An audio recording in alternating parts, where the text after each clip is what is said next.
Thank you for joining us for our budget listening session with the City of Charlotte.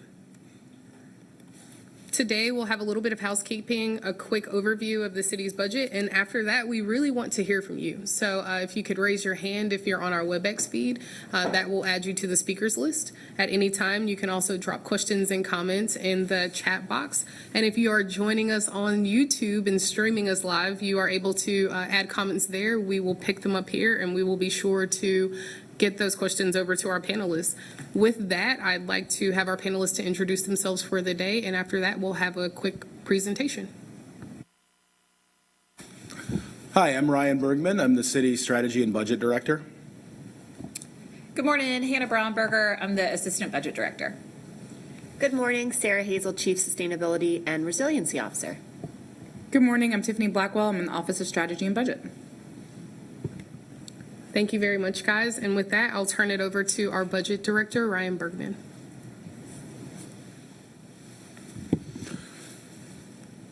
Good morning. So today I'm going to give you a brief presentation on the City of Charlotte's budget. One of the questions we commonly get is help understanding the difference between city services and county services and who provides them. So this first slide is a way to show the biggest city and county services.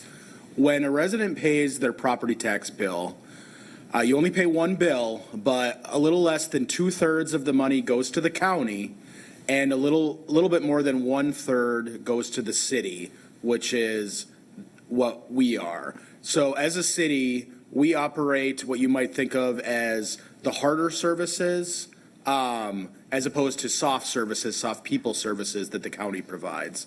So the city is providing public safety, police, fire, roads, solid waste, trash pickup. We also do affordable housing. The county does social services, public health. They also do court support, jail, detention. And then one of the biggest drivers of county services are contributing to Charlotte-Mecklenburg schools. You can see on the table on the right that Charlotte-Mecklenburg school support from the county is the biggest program from city and county property tax dollars. For the remainder of the presentation, I'm going to dig specifically into the city budget.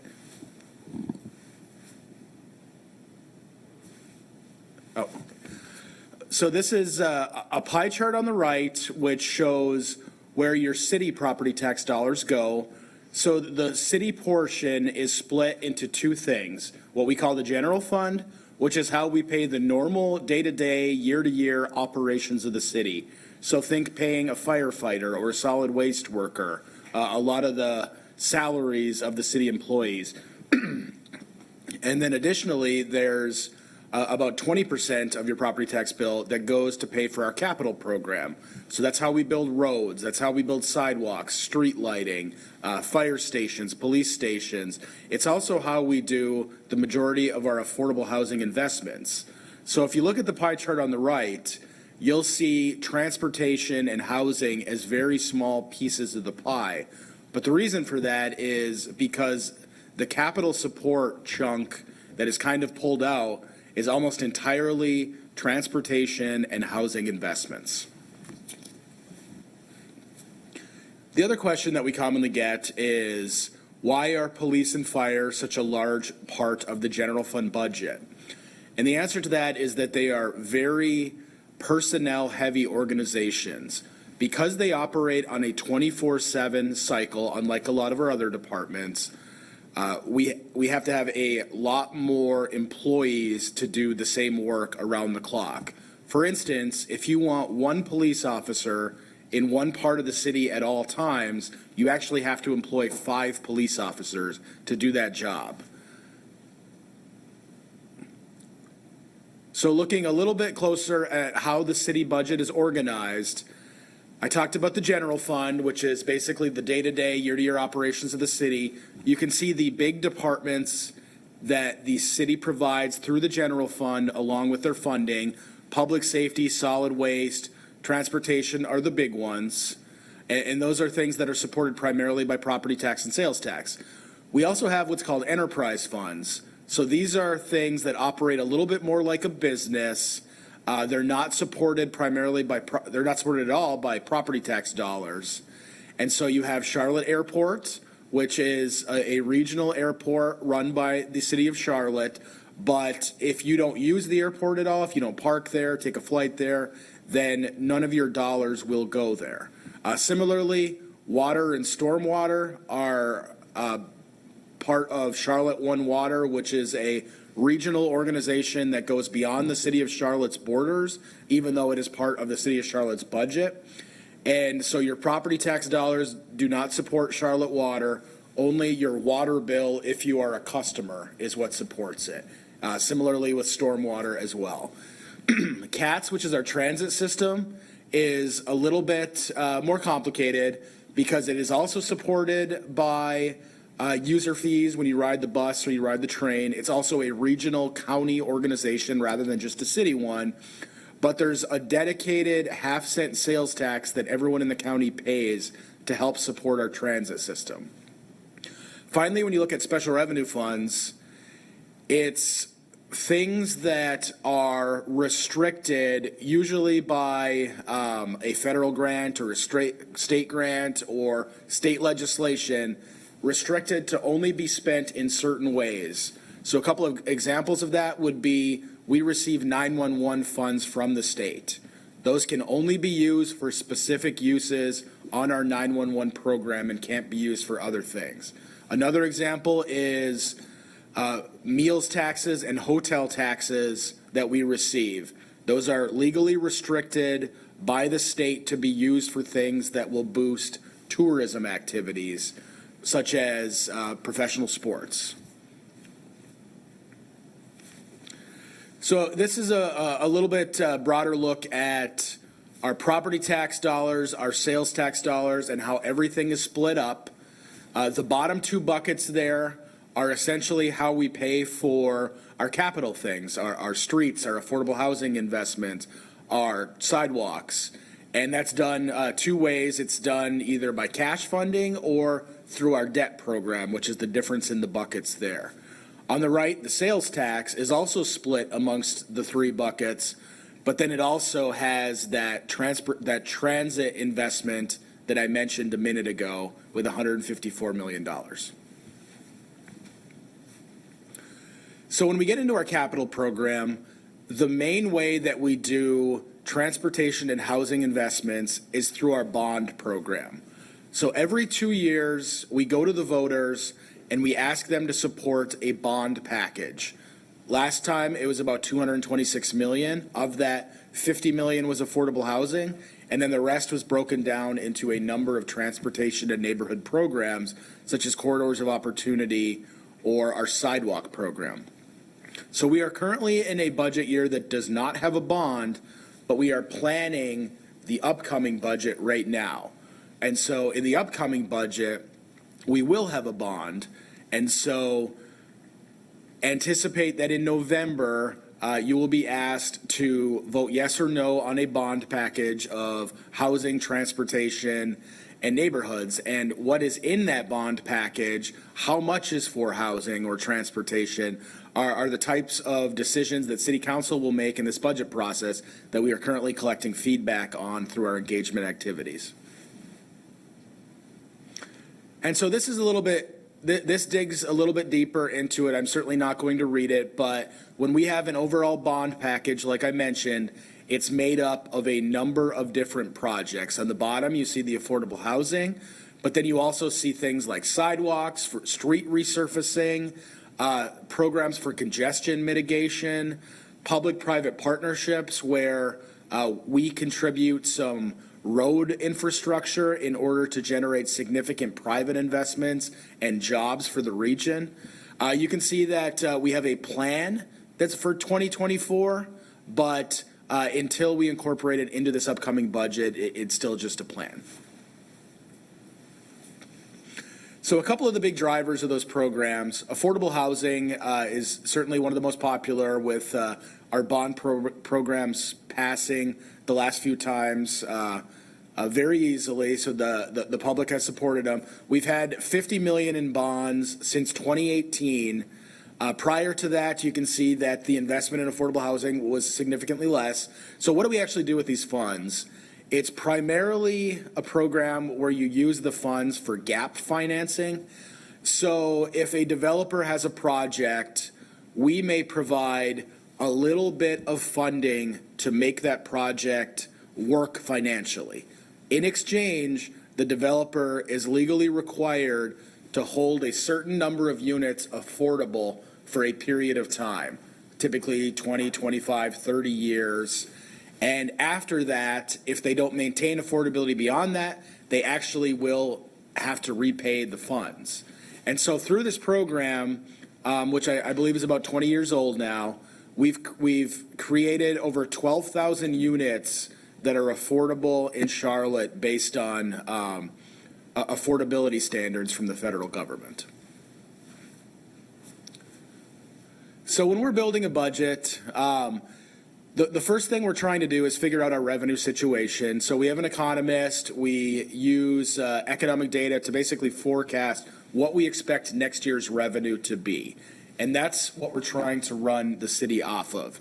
And so we also work with City Council to consider changes in the current service level. So City Council may want additional investments in certain priorities or areas, or it may be determined that investments in this type of service aren't necessary and we may phase it out. We're also constantly looking for efficiencies on how can we provide the same service to residents utilizing less people, utilizing less resources, or maybe even in a simpler manner. And finally, City Council, as we mentioned, we may get requests from the annual prioritization process that City Council has where they would like to see additional investments. As an example, Charlotte business inclusion was a priority at the last year's City Council annual strategy session. And so in this past budget, there were additional investments there. When we're developing a budget, we are trying to do so based on the historical financial strength of the city of Charlotte. We're one of our only peer cities that is a AAA rated organization, which is the highest possible credit rating. And so what that means is that the city is trusted financially by the financial markets, and that allows the city to borrow cheaper than other cities may be able to do, which does save the taxpayer money. And so to achieve that, we do that based on making sure that our ongoing revenue is enough to support whatever our ongoing expenses are, and we're not using our savings account to do things that are recurring costs. We maintain reserves enough for approximately 2 months in reserve for unforeseen circumstances like we had a few years ago with COVID. And we maintain capital affordability in the future where we don't just load up on debt to get as much as we can right now. We have a model that ensures that we will continue to have affordability, not just this year, but for future city councils as well. So we're constantly benchmarking ourselves versus our peer cities in the state of North Carolina.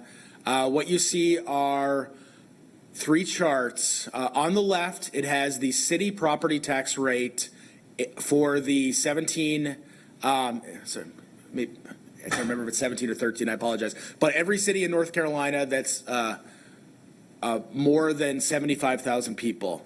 And the city of Charlotte actually has the lowest city property tax rate currently out of all the cities over 75,000.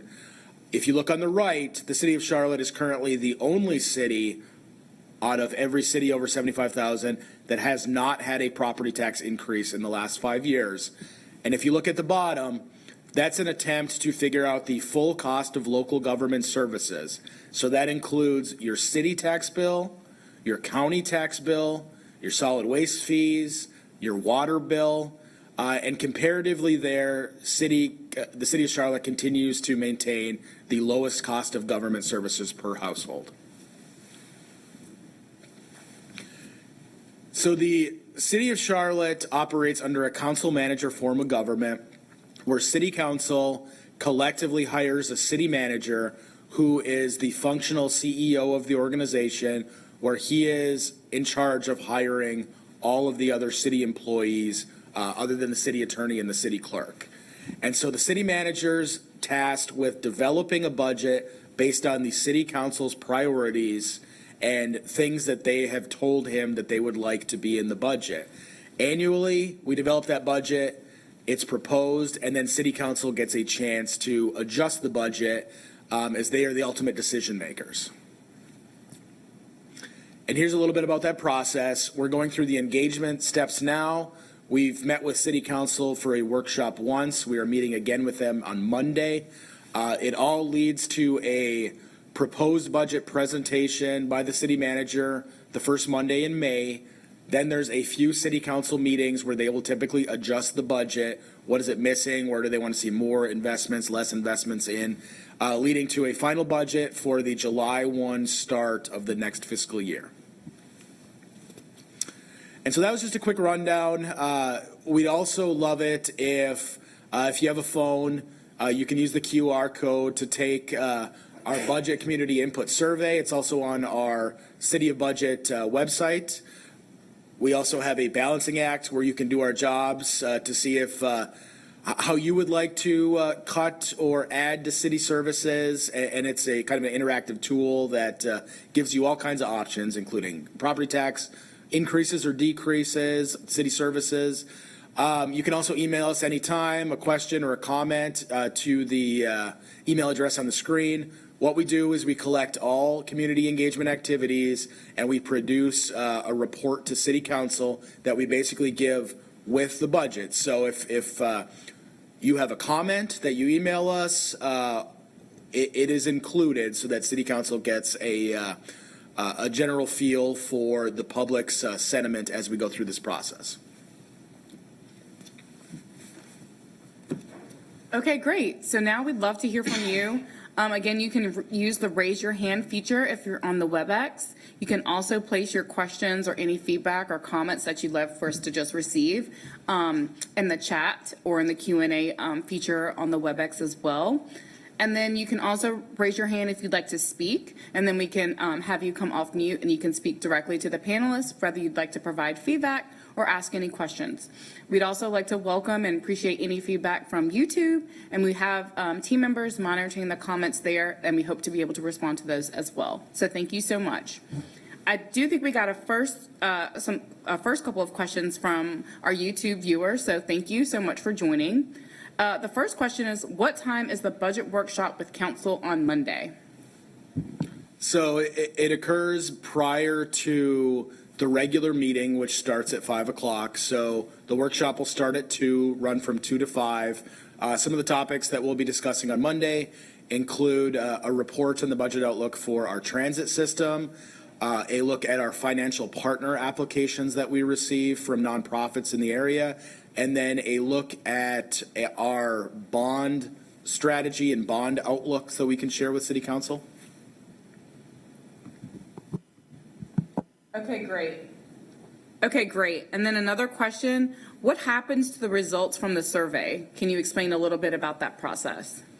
Yeah, so from the survey, we produce a community engagement packet that goes to City Council so they can get a feel for the general understanding and perceptions of the engaged residents that do take our survey.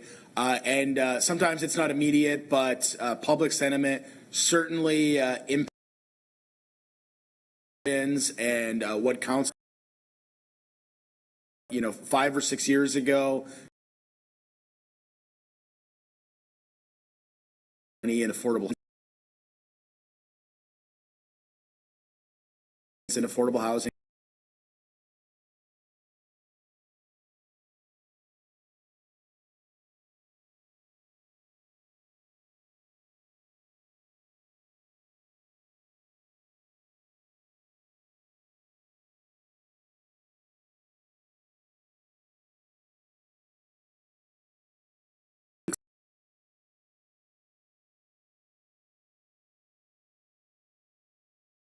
Existing sports facilities.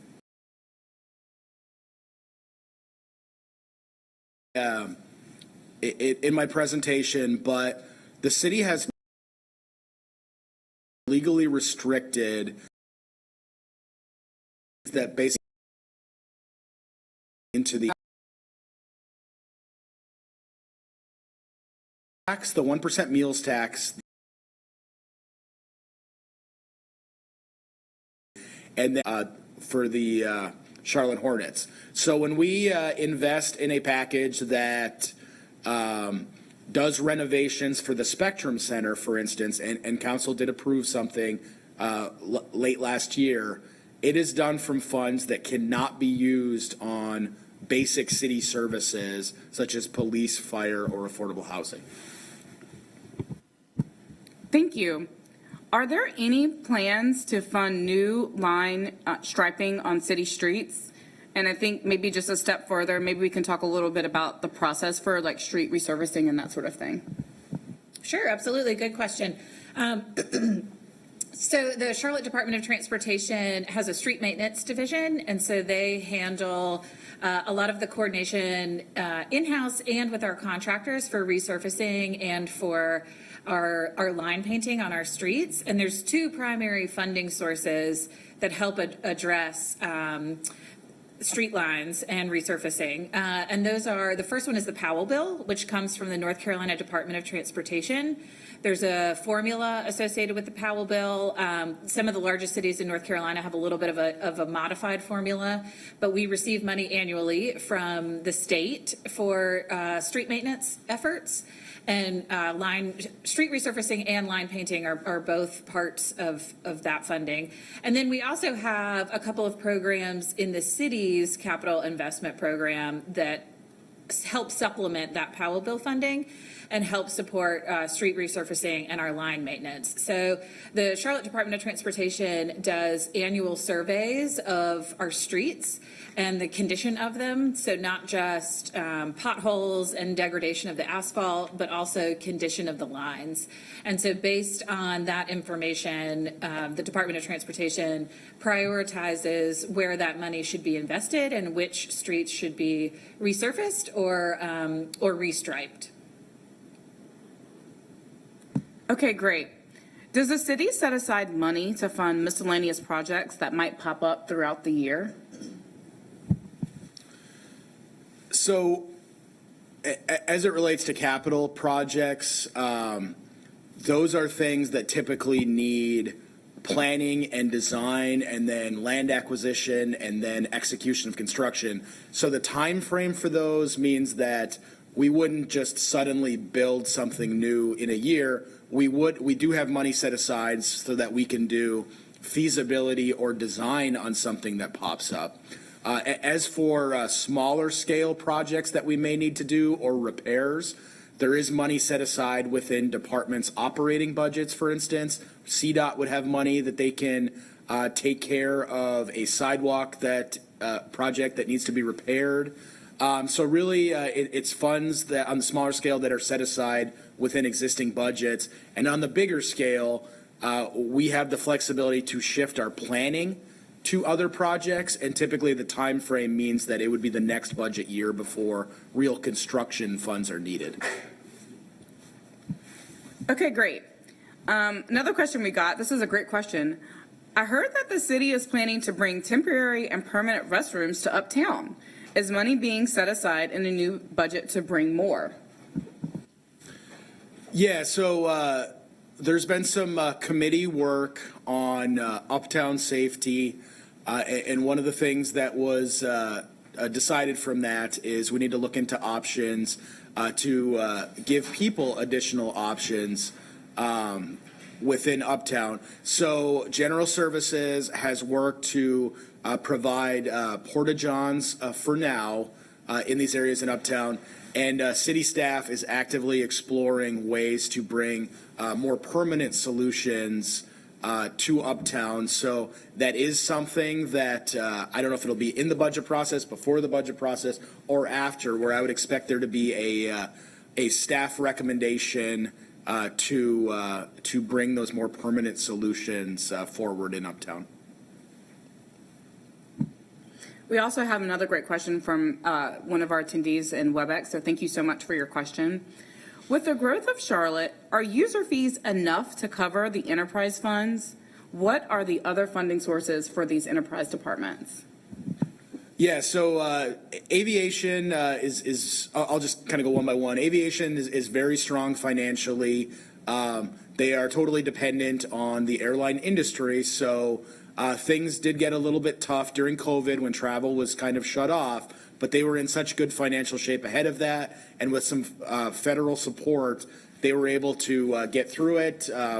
They're just as strong as they were now. So they are supported by the airline fees, the business fees out there. So it is certainly enough to support their activities. They're continuously expanding. They have a very strong long-term outlook.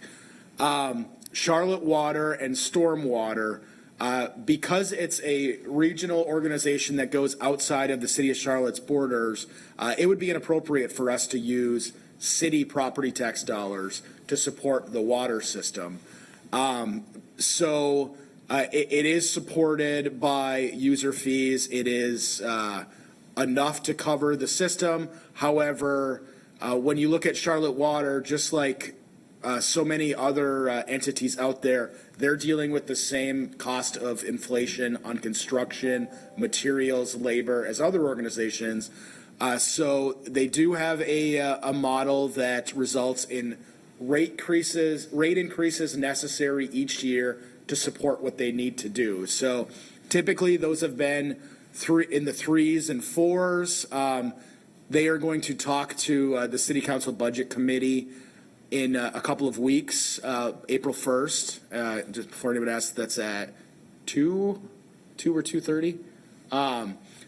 But they basically plan the user fee amounts that they need to support their long-term goals. So yes, it will be sufficient. And comparatively, Charlotte Water is very affordable compared to peer cities nationally. And so it has certainly been sufficient. CATS, the transit system is a little bit different, as I mentioned earlier. User fees from people that want to ride the bus and and light rail have never been even close to supportive of the cost of those services.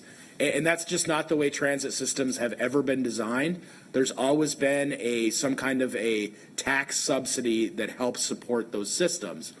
So CATS has been supported by a half-cent sales tax since 1998 that has allowed us to essentially operate our transit system as it is now. But there has been a lot of discussion, a lot of public discussion over the years of, is there another funding source needed to support expansion of bus services or rail services? So that has been kind of the big policy decisions that have been at the city council level over the last couple of years and will continue to be. And just as a reminder, Katz's presentation is next Monday, the 25th at 2 o'clock. And then those other presentations that Ryan mentioned are the following Monday, April 1st, also at 2 o'clock. Great, thank you so much. Can you talk about some of the green or energy initiatives that are being proposed in the new budget? That's a great question. We don't have probably specifics about the new budget, but maybe we can speak about what's in our current budget. Sarah? Sure, I'd love to. So typically over the past couple years, the proposals that have been moved forward have been around sustainable infrastructure. So examples include sustainable facilities, so really reducing our carbon footprint through the way that we build buildings. A great example from last year was the net zero police station that was funded, as well as continued efforts around electric vehicle charging for our fleet. And some community-facing efforts that align both with reducing our emissions from the transportation sector as well as the building sector. Great, and to see the full list of what's included in the manager's recommended budget, that's presented to City Council on May 6th. So included in that budget will be a summary of all those key initiatives as well. So thank you.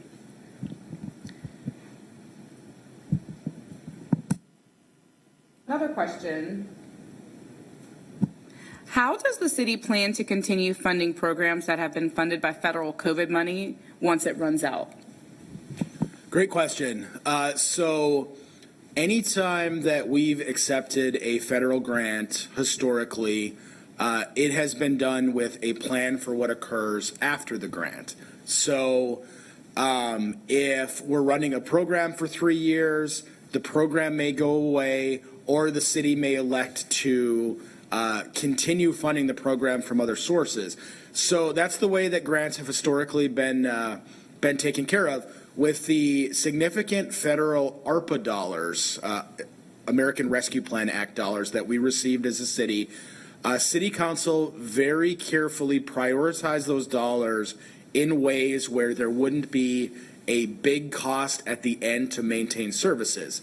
So they've utilized those dollars to invest in things in the community in a one-time fashion, such as nonprofits in the community or construction of new nonprofit centers. But the majority of the funds have been used for things like affordable housing investments, where it's essentially additional dollars, just like the Housing Trust Fund, where we are making one-time gap financing. So it's not something that when the money's gone, we have to continue to put money in year by year. We also use the funds to shore up some of our city operations during the pandemic, deal with some of the healthcare impacts that we had. We provided hazard pay, premium pay to city employees during the height of the pandemic. So those are investments that were designed in a way where we're not going to fall off a financial cliff. And so we have until the end of the year to obligate all of our federal funds, and so basically have a contract, spend them, or a plan to spend them. And we anticipate that they're designed in a way where there's only a limited amount where we'll have to make big decisions on if it's a program that continues or doesn't continue. Great. Is there any opportunity to rethink the county and city split, given the long list of infrastructure projects needed to be built by the city, even if it's for a period of time and reverts back to the current structure? Yeah, so I presented that as a split, like a percentage of your property tax bill, but it's not a decided split. What it is city council sets their own property tax rate. The county, which has its own board, its own elected board, sets their county property tax rate, and then you just add them together, and that's what you happen to get to. Right now, it's a 36% split, but if the city or county raise taxes, then the split would slightly change. So it's not really something where you can change the split for a little bit, because each tax rate is designed by their board to support the services and priorities that that board wants to fund in any given year. Great. Another question. I heard something, or maybe I read it, about an electric fire truck. Can you explain what exactly that is? Yeah, I'd love to. So as part of the city's Strategic Energy Action Plan, which is council's adopted policy in 2018 that really focuses on reducing our emissions and in turn reducing our impact on climate change and really supporting a healthier environment, one of the big pieces of that was the city leading by example and looking at how we reduce our emissions in our own fleet. And so when we look at our fleet and we look at the makeup of our fleet, many of our vehicles are large. One such large heavy-duty vehicle is a fire truck. And so 2 years ago, I believe, and Budget can fact check me on this, that was a part of a package of investments that City Council made, both building an all-electric fire station, so powered by electricity instead of a component that's natural gas, and then that fire station will have an all-electric vehicle. So instead of fueling using fossil fuels, it will charge and it will be powered by electricity. And so that's a really good example of sort of moving forward some of the new technology and doing that in a way that gets our both get to see it out in the community, but we get some good experience with some of these larger vehicles. I will add, although this isn't the question, we just received our first electric semi-truck. So that is also very exciting. So hopefully you all will see CDOT using that around town. And a follow-up question, how will the fire truck be charged? Will it run out of charge throughout the city? So just like any other kind of fuel, the fire truck will charge, and then it'll have a period of time that it can run on that charge, and so it will continue to fuel up with a pretty heavy duty charger that's being installed. So it's not like the charger you see for light duty vehicles or in a parking lot. It charges fast and it will be charged when it needs to do its job. Great. We got another question about who are the city auditors? So we have two types of auditors. We have our external auditors, which is an outside organization that is hired to come in and check the city's financials, make sure everything's in order. Cherry Beckert is the name of that organization. They annually present to City Council any findings. We've had very clean audits historically and recently, and so that's one fail-safe that's out there. And then additionally, the city has internal auditors. They have a department of employees who are tasked by City Council and the city manager to look into specific things, anything that they come across, to make sure that things are running the way that they're supposed to. And there's a employee hotline where employees can anonymously give tips to the internal auditor if there's anything they would like them to look at. So that's a very normal process and within local government. And our current internal auditor is Tina Adams. And it's a totally separate department that is consistently working with all the city's departments to make sure that everybody does their job appropriately and continues to improve. Great, thank you. When will CMPD present its budget? I'd like to know more about the new programs to address youth violence. So the CMPD is a department of the city of Charlotte, so they don't present their own budget independently. It's presented by the city manager on May 6th as part of the City of Charlotte's budget recommendation, which then goes to City Council. As far as youth violence and youth programming, there is a lot of attention on that, and there's currently an active referral with our City Council Neighborhoods Committee to basically look at youth programs in general throughout the city. I'm not sure exactly where they are on that, but it's certainly a active policy discussion that is ongoing right now with City Council. Do you want to talk a little bit about the ATV program? Would that be helpful? Yeah, so we have an Alternatives to Violence program that we piloted a few years ago based on evidence-based success in other areas of the country.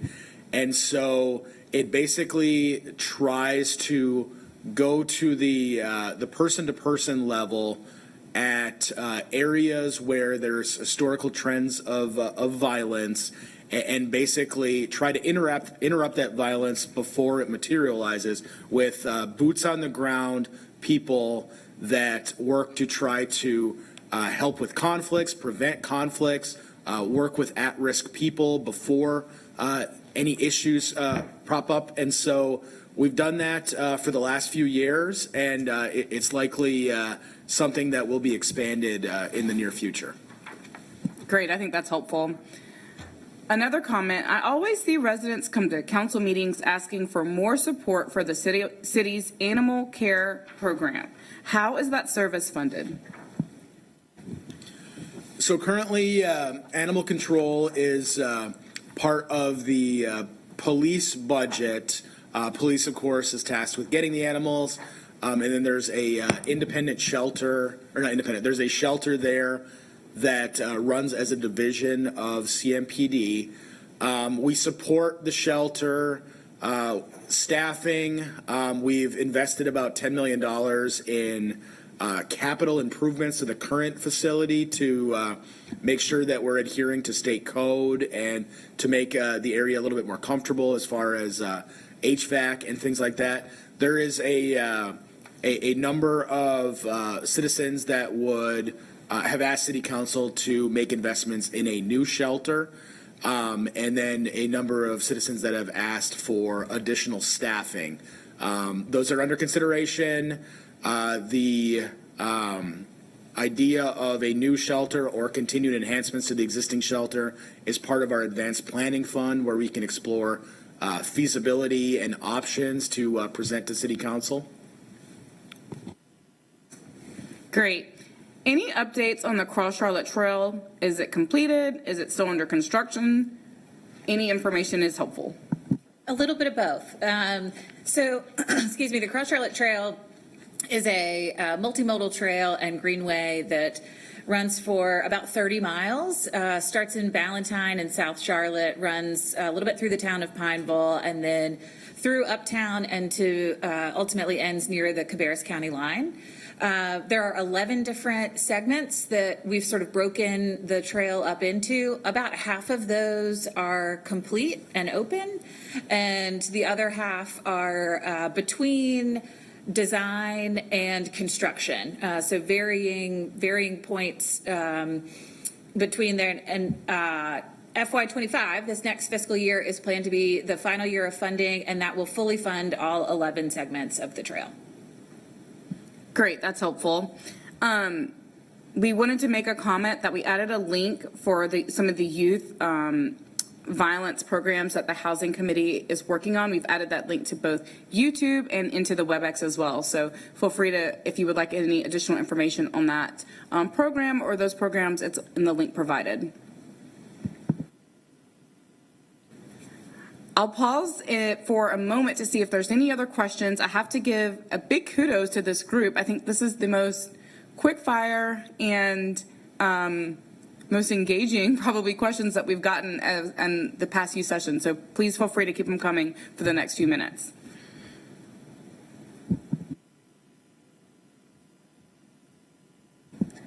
Oh, I got a question. Can you talk a little bit about more what the Housing Committee does? So what does that committee do? Sure. So City Council breaks a lot of their work down so that they can look a little bit more granular at things. And so we have a number of committees made entirely of City Council members. And each, other than the mayor and the mayor pro tem, everyone else is on two committees. So you have a budget and intergovernmental relations committee. You have, and I'm not going to get the exact names right, but you have a transportation and planning committee. You have a jobs and economic development committee, and then you have the neighborhoods committee, which I mentioned. Their role is around safety.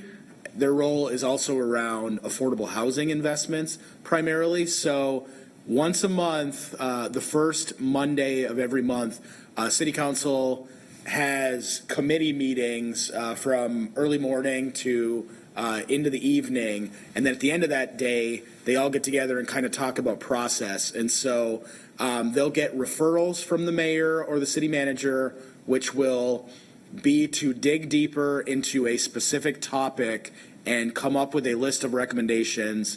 And so they might get a referral about reviewing our youth services programs, for instance. And so city staff will work to present to that committee. The committee may use that to make recommendations or changes. And once they do, it goes from the committee to full council to vote on. Okay, great. Can you explain the housing, transportation, and neighborhood services bond process? Sure.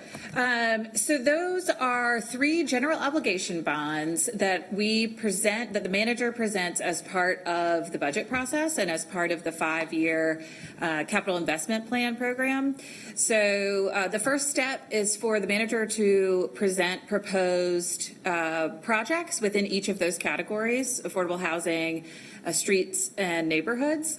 And then ultimately, if City Council adopts the budget and adopts the 5-year CIP in June, then those bonds are put on a referendum in November of even numbered calendar years. So this year, 2024, if City Council approves the budget, there will be a bond referendum in November.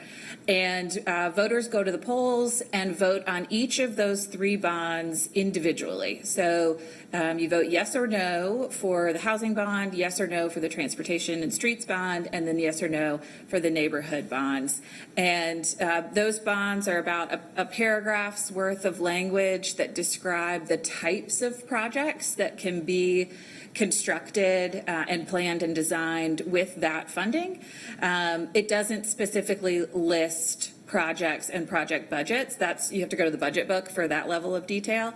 So what's presented to the voters is the types of projects that, if you vote yes, authorizes the city to begin those types of projects. And ultimately, those general obligation bonds are funded with debt. So the city takes out long-term debt, usually about 20 years, to fund those capital improvements. And we got a great follow-up question. So to confirm, will bonds be on the ballot this year? If so, how much is proposed for affordable housing, and where can I find more information?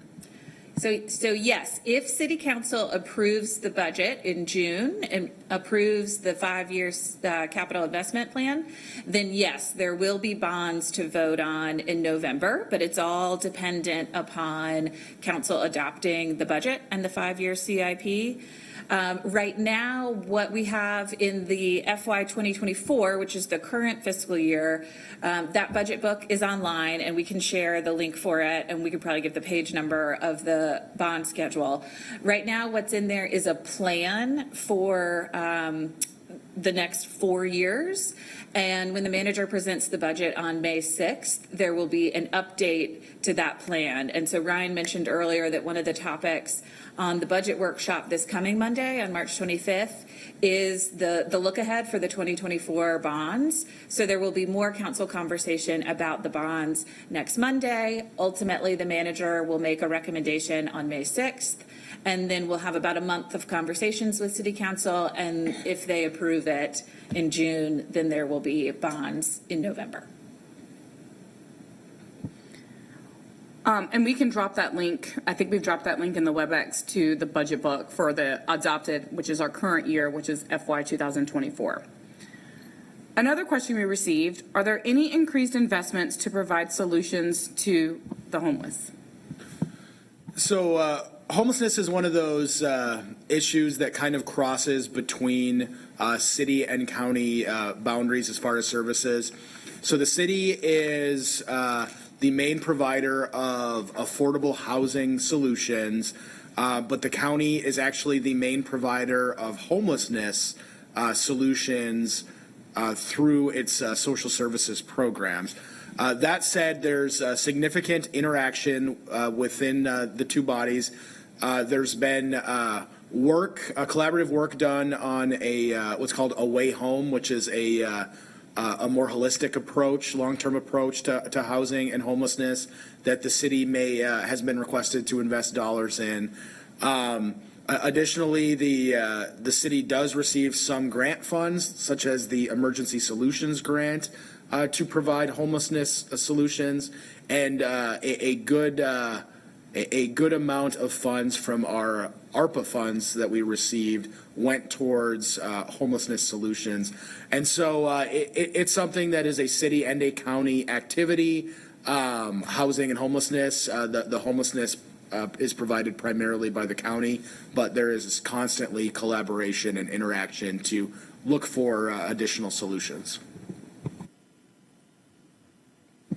Okay, great. We got a follow-up question about the specific bond schedule. We have the link in the chat, but we'll put the exact page number for the current FY 2024 bond schedule as well. We'll add that, and then also we'll make sure that it'll be around that same page number, assuming we have the same number of pages, right? For this upcoming proposed budget, so you can look out for what that will be presented on May 6th.